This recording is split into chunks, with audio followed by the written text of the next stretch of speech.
बाद में पूछ लेना। शिरूर से वाघोली, यहां से 1.5 लाख पीसीयूस का ट्रैफिक है और अब ब्रिज बना रहे हम। नीचे में 8 लेन रोड, ऊपर में 6 लेन ब्रिज, पहले फ्लोर पर, दूसरे फ्लोर पर 6 लेन ब्रिज और उसके ऊपर में मेट्रो। ये चेन्नई में भी बना रहा हूं मैं। चेन्नई पोर्ट से लेकर पूरे चेन्नई के बाहर तक ऐसे 3 टायर सिस्टम के ब्रिज बना रहे। जुआरी ब्रिज उसमें ही है।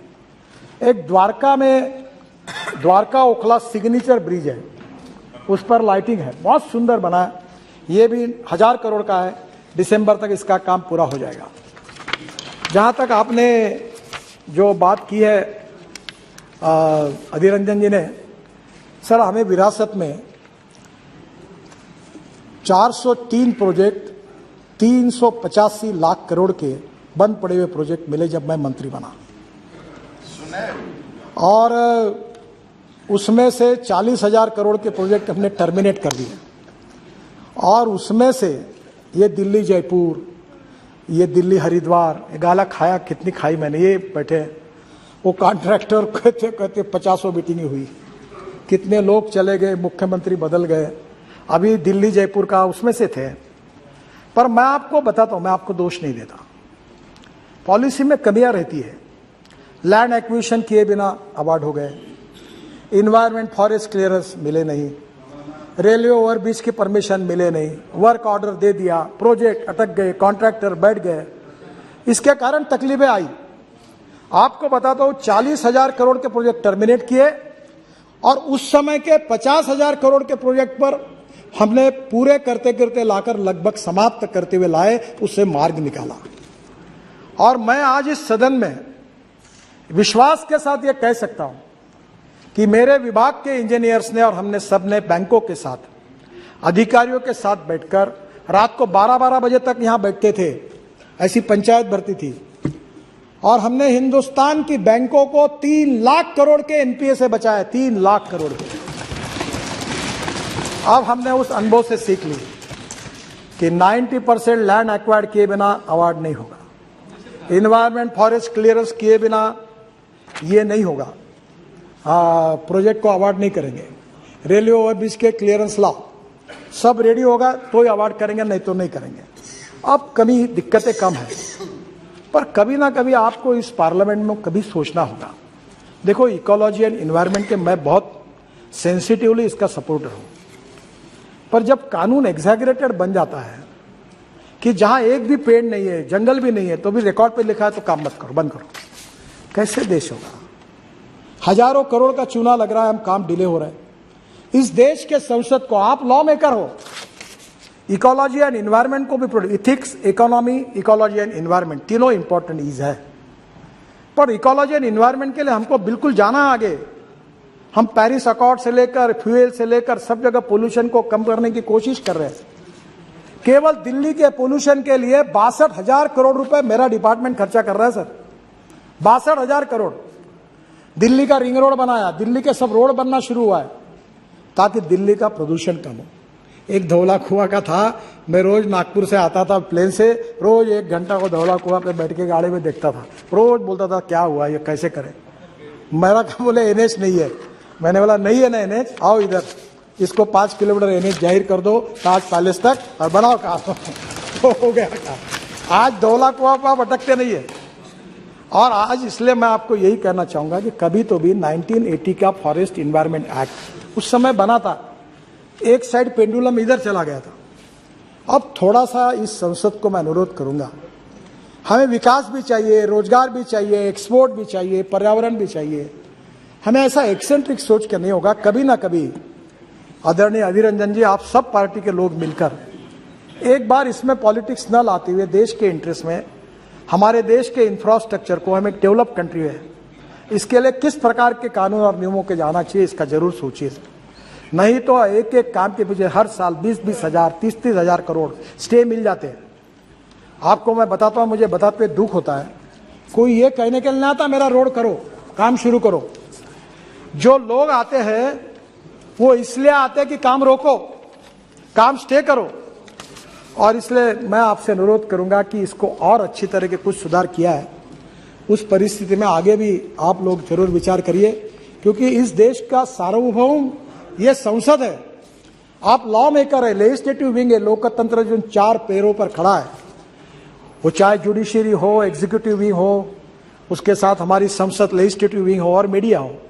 तो आप लोगों का अधिकार है, हमारा अधिकार है, देश के हित में पर्यावरण की भी रक्षा करेंगे और देश का विकास करेंगे। ऐसा कोई बात आप जरूर करिए।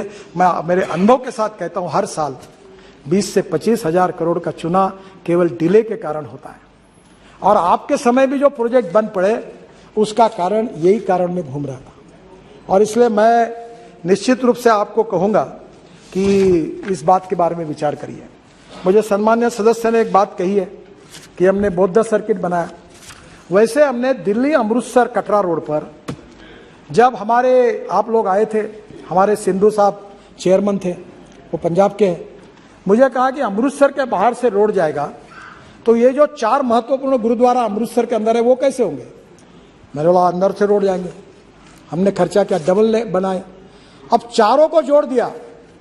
और आपको ताज्जुब होगा कि पाकिस्तान में करतारपुर, जो हमारा सबसे तीर्थ स्थल है जहां इतिहास जुड़ा हुआ है, उसको हमारे लोगों ने 4.5 महीनों में वो तीरथपुर का कॉरिडोर बनाकर पूरा किया। हमारे सब सिख बंधु पाकिस्तान में जा रहे हैं।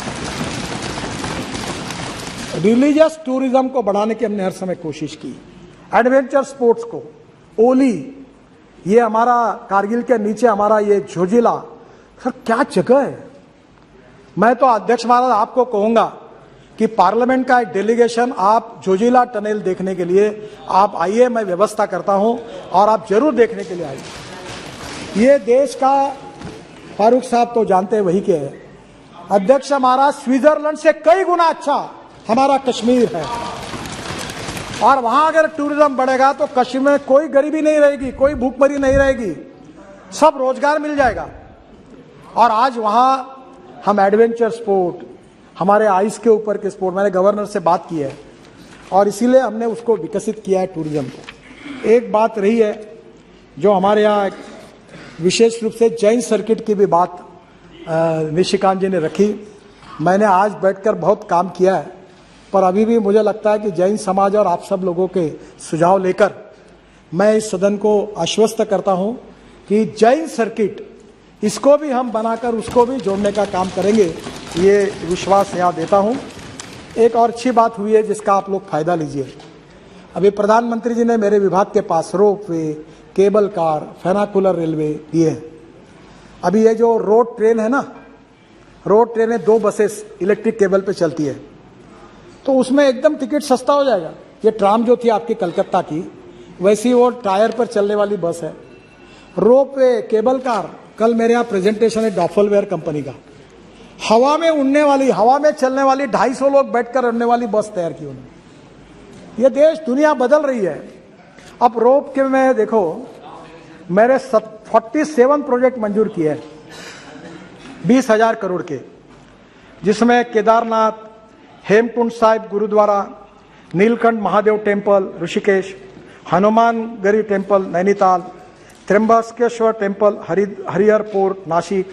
बाद में 18 रोपवे है जो हिमाचल प्रदेश में, उत्तराखंड में है, जो 6,000 करोड़ के 11 प्रोजेक्ट्स है। जम्मू एंड कश्मीर, उत्तराखंड, हिमाचल प्रदेश, मणिपुर, सिक्किम, सब जगह में बना रहे। मैं आपसे अनुरोध करता हूं कि आपके शहर में भी अब पहले मेट्रो बनाते, मेट्रो की सब आग्रह करते, मेट्रो की कॉस्ट पर किलोमीटर 350 करोड़ है और मैं आपको 2 करोड़ पर किलोमीटर के मेट्रो बनाने का मार्ग बताऊंगा। ये हो सकता है और इसलिए ब्रॉड गेज पर हमने मेट्रो बनाई अभी नागपुर में, मेरे कॉन्स्टिट्यूशन में, और रेलवे मंत्री जी ने उसको बहुत समर्थन दिया है। और अब light rail transport, ropeway, cable car, funicular railway, अब पब्लिक ट्रांसपोर्ट ऑन इलेक्ट्रिसिटी हमारी जरूरत है। ये पेट्रोल डीजल की बसेस बंद करिए। मैं कश्मीर आया था, मैंने एलजी साहब को कहा कि तुम्हारी बसेस देख रहा था, हॉर्न छोड़कर सब बजता है। बिहार में ऐसी बसेस है, हॉर्न बजाने की जरूरत ही नहीं। उत्तर प्रदेश, बिहार में ऐसी। योगी जी परसों मुझे मिलने के लिए आए, मैंने कहा इलेक्ट्रिक बसेस लो। अब मुंबई में 900 इलेक्ट्रिक बस आ रही, पूना में 500 बसेस आ रही, नागपुर में 200 बसेस आ रही, इलेक्ट्रिक बस है। आपको मैं बताता हूं, अब जमाना बदल गया और इसलिए आने वाले समय में रोपवे, केबल कार, इसके लिए आप लोग प्रपोजल लेके आइए। मैं 100% भारत सरकार के पैसे से आपको ये सब बनाने के लिए मदद करूंगा, ये विश्वास देना चाहता हूं। सर, हम लोग लॉजिस्टिक पार्क बना रहे हैं। लॉजिस्टिक पार्क में करीब 35 मल्टी मॉडल लॉजिस्टिक पार्क है और मुझे लगता है अध्यक्ष महाराज, मुझे 5-1 मिनट में खत्म, बहुत सी बातें पर मैं संक्षिप्त में खत्म कर दूंगा। तो मैं आपको ये कहूंगा कि हम लोग करीब 35 मल्टी मॉडल लॉजिस्टिक पार्क बना रहे हैं। ये जोगी, कौन सा जोगी गोपा, आसाम का काफ़ी काम हो गया है। इसके साथ हम चेन्नई में बना रहे हैं, वर्धा में बना रहे हैं, पूना में बना रहे हैं। हमारा मॉडल बहुत सिंपल है, लैंड राज्य सरकार दे, बाकी खर्चा हम करेंगे और रोड के बाजू में लॉजिस्टिक पार्क बना देंगे, pre cooling plant, cold storage सब बना के देंगे। मैं निश्चित रूप से आपको इस बात का अनुरोध करूंगा। अब रोड के बाजू में, मैं रोड बनाने के पहले जमीन का रेट होता है 25 लाख। आजकल मुझे बहुत लोग मिलने के लिए आते हैं, बोलते हैं आप मेरे मित्रों एक काम करो। मैंने बोला क्या? बोले रोड की अलाइनमेंट बताओ कहाँ से जा रही। मैंने बोला तुमको क्या करना है? बोले तुमने अलाइनमेंट बताने के बाद मैं जमीन खरीद लूंगा। तो मैंने बोला तुमको क्यों बताऊंगा? अब मैं आपको कह रहा हूं कि राज्य सरकार को कहो। मैंने अभी हरियाणा के सरकार को कहा कि गुड़गांव, नोएडा, अब ये सब पैक हो गए। मैंने बोला एक्सप्रेस हाईवे के बाजू में नया गुड़गांव बनाओ, नया नोएडा बनाओ, बिहार में, पटना में, इधर हम नए industrial clusters, food park, resident नए बना सकते हैं। नई मुंबई पैक हो गई, पूरी खत्म हो गई। और इसलिए आने वाले समय में रोड नेटवर्क जो ग्रीन हाईवे बना रहे हैं, उसके बाजू में logistic park, smart city, smart villages बन सकते हैं। और इसके लिए भी मैं सदन को अनुरोध करूंगा कि इसमें आइए। इसमें warehousing and storage, container yard, cold storage, packaging, custom clearance, direct connectivity to the ports, ये सब होगा और मुझे लगता है कि इसमें बहुत अच्छा फायदा होगा। कुछ सदस्यों ने पोर्ट के बारे में कहा है, ये बहुत जरूरी है। सागर माला, मैं जब शिपिंग मंत्री था तो 16 लाख करोड़ की योजना थी, 8 लाख करोड़ के काम हो गए और 800 करोड़ का सरकार का बजट था। आप बोलोगे कैसा काम हुआ? तो पैसे की कोई कमी नहीं।